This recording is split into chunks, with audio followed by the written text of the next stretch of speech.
I heard my wife scream my name from the basement. My heart stopped. I ran downstairs and turned the corner and saw water spraying from the wall. Water was everywhere. And it turns out it all could have been prevented with $5 worth of insulation. And something similar may be happening in your business right now. Hi, I'm Brian Rapier, and I help overwhelmed business owners bring order to chaos so they can lead confidently and live fully. Well, back to the story. Water is spraying out of this pipe in our basement. It's going everywhere. I run over and I scramble to find the shutoff valve. I get a shut off. My wife and I look in disbelief as the floor is covered in a couple inches of water. This is our first home we've ever bought. We've only lived in it about a year, and now this has happened. We called the insurance company. They said someone could come out tomorrow. Pipes were bursting all over the city because of the cold snap, and so we just had to wait. The crew came out the next day, and I was following the contractor around as he was looking at the problems that it had caused, and he starts to rip the sheetrock off of the wall in our basement that was all wet.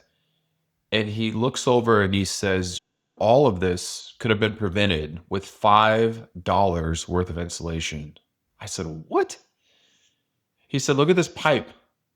This pipe, when the house was built, nobody insulated it. It's just exposed in here. $5 worth of insulation and about 5 minutes worth of work would have prevented all of this from happening. Oh man, I was so frustrated. There's nothing I could do about it now other than just get it cleaned up.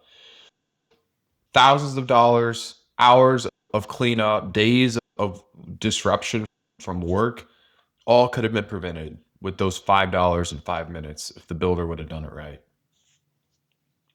So you might be wondering, why am I even telling you this story?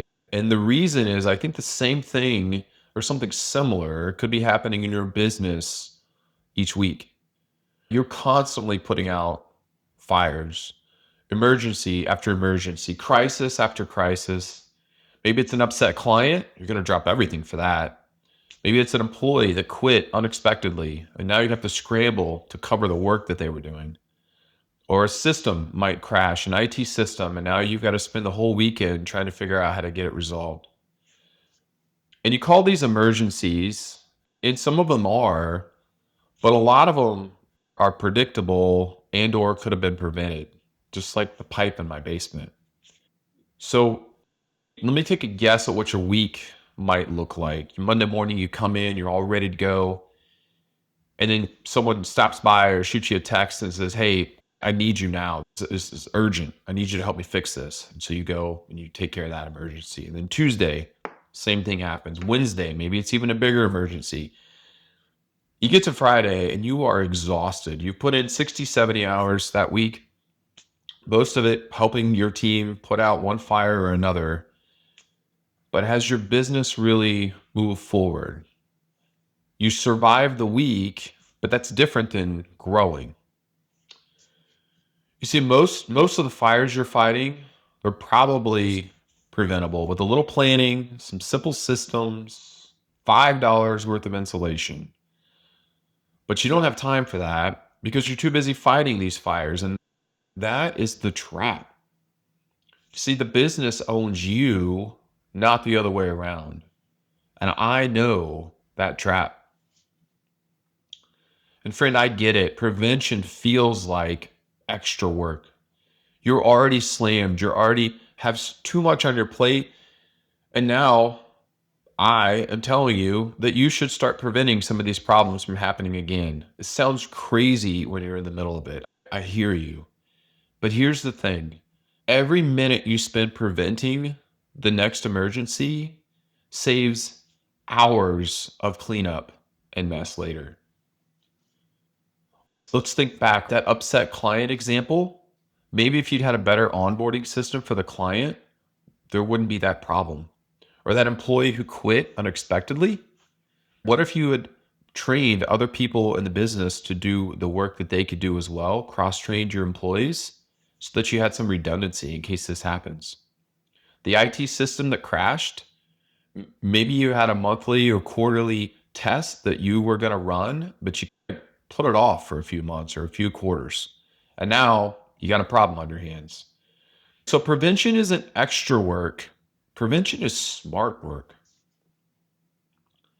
because there's a cost of being reactive to these things. First, there's a cost of time. If you're constantly stopping what you're doing to go put out the next fire, resolve the next emergency, you're not able to do the real deep work that's going to move your business forward. Second, it costs money. Emergencies, they're expensive. There's rush fees, there's potentially overtime pay, there's lost revenue while you're fixing the problem. Third, it costs energy. You go home exhausted, your team goes home exhausted. You've been running all day, but you might not have really accomplished anything meaningful other than putting out that fire. And fourth, it costs opportunity. There's a real opportunity cost because while you're fighting these fires, putting out these emergencies, your competition is acquiring new customers, customers that could have been your customers.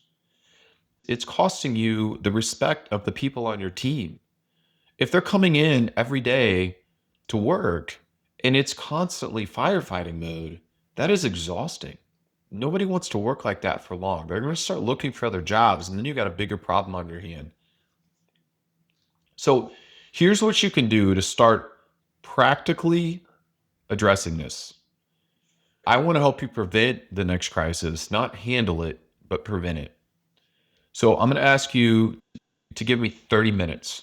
30 minutes, truly give you 30 minutes.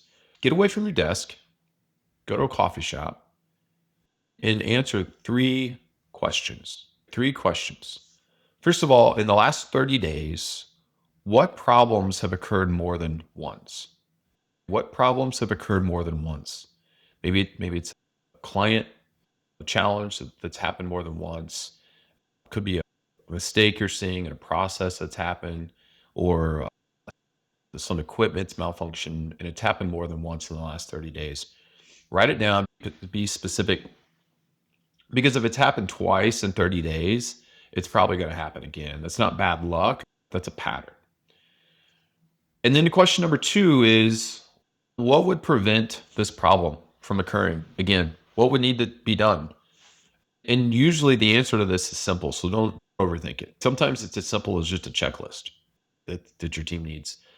Maybe you do need to buy some new equipment. Maybe you need to train your team a little better on something. Put in a plan for your clients that they can follow.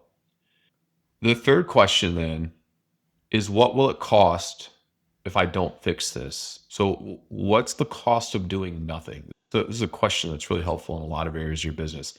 What's the cost of doing nothing? Think about the time, the money, the stress, the lost opportunities from that last emergency you had to deal with. Now compare that cost to the cost of prevention. Prevention is almost always cheaper. Now, don't try to fix everything on that list. That's going to be overwhelming. Just pick one. Pick one thing on that list, one recurring problem that's happened more than once in the last 30 days, and fix it before it becomes a crisis again. Put a fix in, let your team know, have your team help you put that fix in place, whether it's a process or a system or whatever it is, and let everyone know about it. Your future self, your team, your family, they're all going to thank you for doing this.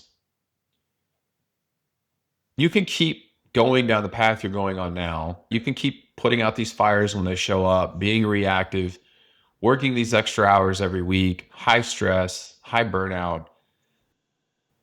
And that's fine. That's a path you can choose. The other path that I would recommend is start preventing these fires just one at a time. Spend a little time now to save a lot of time and stress later. Build systems that stop problems before they start. This is going to help you lead your business with confidence and actually have a life again outside of work. Which path sounds better to you? Which path do you want to go down?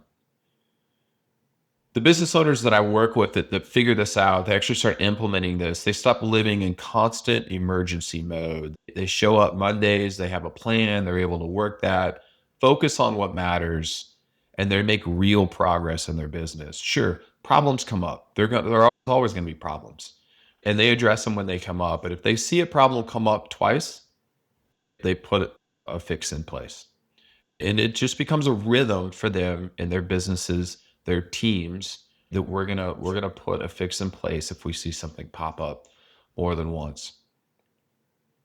The hours they work each week, they decrease. They're able to be home for dinner, take the weekends off. Their business continues to grow because most of the time that they're at work, they're not in emergency mode. And this is what happens when you shift from being reactive to being proactive. But you, as the owner, the CEO of your business, you have to make that shift. You have to lead by example. Nobody else can do this for you. So, friend, will you spend the $5 now on that insulation, or will you spend thousands of dollars later cleaning it up? Look, if you're watching this and you're thinking, I get it, I want the second path, I know I need to be proactive, I can think of two or three things right now that could be addressed because they're problems that have shown up a lot in the last 30 days, but I'm really struggling with how to start. I have something for you. I have a free workbook. It's my forward framework workbook. It's the same system that I take my clients through. It helps them move from chaos to clarity, from constantly fighting fires to actually preventing them. And I want to give that to you free as a gift. Here's what I know. The forward framework, it's going to help you bring order to chaos so you can lead your business with confidence and actually have a life again. So the link is in the show notes below. You can download it completely free. Download it this week. Start putting it into place. Fix one of those recurring problems.